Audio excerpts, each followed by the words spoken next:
안녕하세요. 건강한 세상을 만드는 뉴트리티비 정명일 박사입니다. 오늘은 저탄고지의 꽃 케톤에 대해서 좀 자세히 알아볼까 합니다. 이 케톤은 이 당이 없어야 만들어지잖아요. 그런데 아이러니하게도 케톤은 당이 있어야 연소되어 이용되기도 하거든요.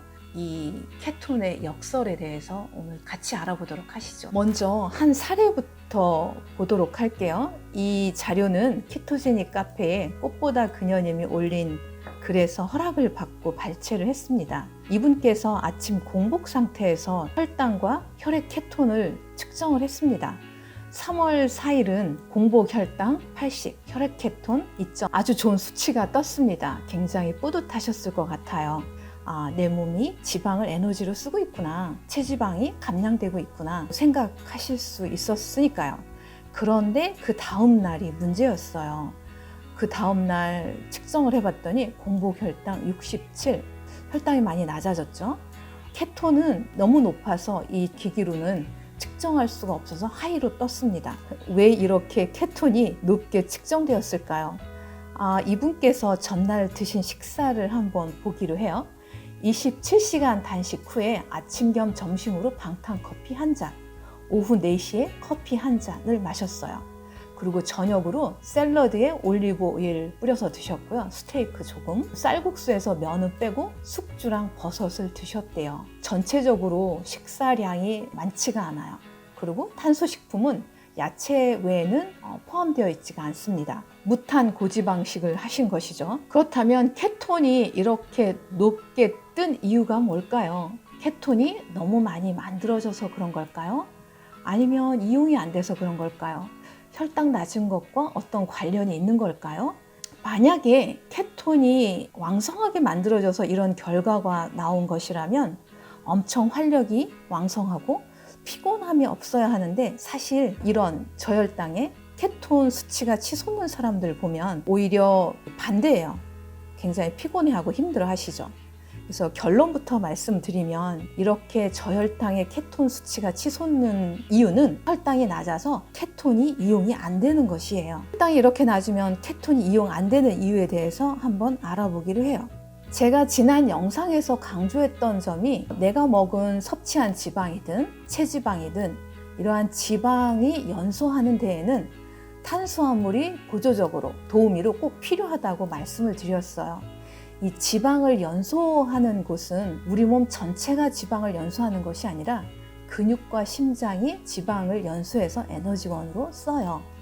근데 케톤을 합성하는 곳은 어디냐면 바로 간에서, 공복 상태에서 합성이 돼요. 이 공복 상태에서는 인슐린도 떨어지고, 저탄고지를 하면 인슐린이 더 떨어지겠죠.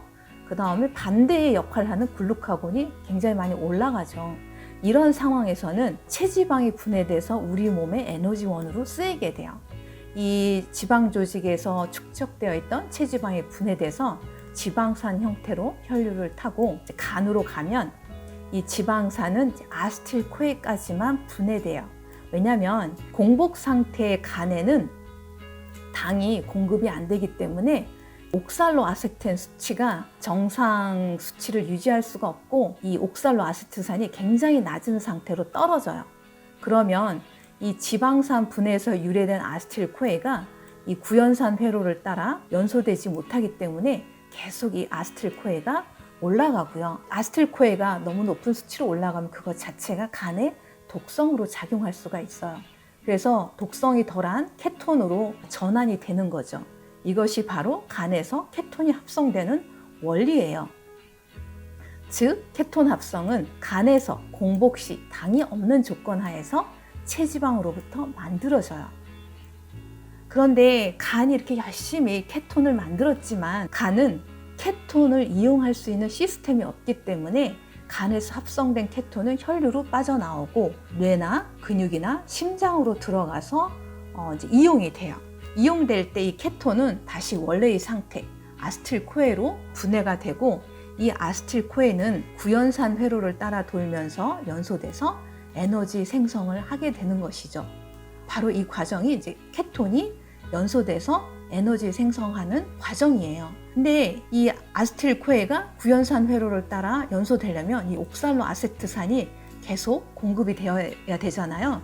그 재충전하는 루트는 바로 당으로부터 오잖아요. 탄수화물. 그래서 케톤은 지방의 분해 산물로서 지방과 동일하게 구연산 회로를 통해서 연소가 돼요. 즉 지방이나 케톤 모두 연소 시에 당이 필요하다는 의미입니다. 그러면 이제 이 단계에서 궁금증이 들 거예요. 간에서는 당이 없어야 케톤이 만들어지고 근육과 내 심장에서는 당이 있어야 케톤이 연소되고 이게 바로 케톤의 역설이에요. 이 케톤의 역설을 이해하시려면 혈당 흡수에 대한 조직 특이성을 이해를 해야 돼요. 조직 특이성이라 하면 조직마다 혈당을 흡수하는 능력이 다르다는 걸 의미를 해요. 간을 보시면 간은 식후 높은 혈당에서만 당을 흡수할 수 있는 대표적인 신체 조직이에요. 이 정상 공복혈당 범위 70에서 한 100이죠. 범위에서는 간은 혈당을 흡수할 수가 없고 간에는 당이 존재하지를 않아요. 그렇기 때문에 공복혈당 상태에서는 간은 포도당이 이용 가능하지 않기 때문에 케톤을 만들 수가 있는 거죠. 반면에 뇌나 심장이나 근육 같은 곳은 이 공복혈당 범위에서도 혈당을 흡수할 수 있는 대표적인 조직이에요. 그래서 뇌나 심장, 근육 조직은 간이 만든 케톤을 흡수해서 흡수한 당을 이용해서 케톤을 연소할 수가 있고 케톤을 이용해서 에너지를 생성할 수가 있는 것이죠. 그러면 지금까지 말씀드린 내용을 바탕으로 앞의 사례의 결과를 한번 해석해 보기로 해요. 3월 4일 공복혈당 80인 상황. 이 상황에서는 간은 포도당을 흡수를 못하겠죠. 식후 혈당보다 상당히 낮은 혈당이니까요. 이 상황에서 간에서는 체지방 분해로부터 유래된 지방산이 연소가 어디까지만 되냐면 아세틸코에까지만 되겠죠. 아세틸코에는 구연산 회로를 따라 연소되지 못하기 때문에 계속 축적이 되고 케톤으로 전환되는 거죠. 그렇지만 공복혈당이 80인 상황에서 뇌나 근육이나 심장은 포도당을 흡수할 수가 있고 간이 만든 케톤을 흡수해서 구연산 회로를 따라 계속 연소할 수가 있겠죠. 그래서 간에서는 케톤을 만들고 뇌나 근육이나 심장에서는 포도당의 도움으로 케톤을 연소해서 에너지 생성을 왕성하게 할 수 있고 그 결과 활력이 넘치게 되겠죠. 그런데 무탄 케토식을 했을 경우에는 어떻게 되냐면 혈당이 67까지 아주 많이 떨어졌죠. 이 상황에서 간은 당연히 포도당을 흡수를 못하고 체지방을 이용해서 케톤을 합성할 수가 있겠죠. 문제는 이렇게 낮아진 혈당에서는 뇌나 심장 근육도 혈당을 흡수할 수 있는 능력이 떨어져요. 특히 근육은 더더욱 그렇죠. 그래서 이들 조직의 혈당 공급이 감소되고요. 이 케톤이 들어와서 아세틸코에로 다시 분해가 됐잖아요. 그런데 이 아세틸코에로 분해된 케톤이 구연산 회로로 들어가지가 못해요. 왜냐하면 혈당, 포도당에 도움이 없으니까요. 그래서 케톤이 구연산 회로를 따라서 연소가 못 되기 때문에 케톤이 계속 누적돼서 수치가 상승하고 이렇게 하이로 뜬 것이죠. 이 상황에서는 케톤이 연소가 안 되기 때문에 에너지화 안 되기 때문에 굉장히 피곤함을 느끼겠죠. 일반적으로는 공복혈당이 이렇게 낮게까지 떨어지게 냅두지는 않죠. 보통의 경우에는 당 신생 과정을 통해서 간에서 혈당을 만들어내기 때문에 정상 공복혈당을 유지를 해요. 근데 이분은 당 신생이 잘 안 되고 있는 사례예요. 당 신생이 잘 안 되는 사람은 케톤 이용도 잘 안 되는 것을 이해를 하시겠죠. 어떤 사람들이 당 신생이 안 되고 케톤 수치가 이렇게 높게 치솟냐면 대사가 아주 느린 분들, 대사가 느리다 하면 부신 기능이 좀 떨어진 분들이거든요. 부신은 혈당이 떨어졌을 때 당 신생을 하도록 명령을 하는 곳이에요. 근데 이 명령을 하는 곳이 기능이 떨어져 있다 보니까 명령 신호가 굉장히 약하겠죠. 또 그 명령 신호를 받아서 당 신생을 하는 곳은 바로 간이에요. 아무리 명령을 받아도 간 기능이 안 좋으면 당 신생이 제대로 안 되겠죠. 그래서 이 느린 대사자인 분들이나 간 기능이 안 좋은 분들이 당 신생이 잘 안 됩니다. 오늘 영상의 요약이에요. 간에서 만든 케톤이 뇌, 심장, 근육에서 이용되려면 당이 필요합니다. 당 신생이 제대로 안 되는 사람들, 느린 대사자나 간 기능 저하자 분들은 특히 탄수화물 식품 적절량 필요합니다. 야채 탄수만으로는 부족해요. 저자사의 팟캐스트에 대사 유형별 식사 가이드나 제 영상에 느린 대사자 식사 가이드가 있으니까 참고하시면 좋을 것 같아요.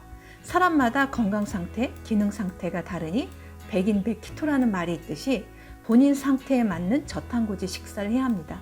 무조건 무탄부터 시작하지 마시기 바랍니다. 긴 안목을 갖고 하루하루 성실히 실천해 나가셨으면 좋겠습니다. 오늘 영상 이해하셨나요? 오늘 제가 말씀드린 내용은 그렇게 쉬운 얘기는 아니에요. 아마 다른 영상에서 보시지 못한 내용이었을 거예요. 아주 좀 심도 있는 내용이었고요. 이걸 이용하셨다면 여러분은 이제 케톤에 대해서 나는 많이 알아 라고 자부하셔도 좋습니다. 여러분들이 케톤에 대해서 이해하셨다면 전 정말 즐거울 것 같아요. 이러한 이해가 깊어질수록 내가 어떠한 식사를 해야 하고 어떻게 먹어야 되는지 응용력이 자꾸 쌓일 수 있거든요. 제가 바라는 바이기도 하고요. 오늘 영상 들어주셔서 감사하고 다음 영상에서 또 뵙도록 하겠습니다. 다음 시간에 뵐게요.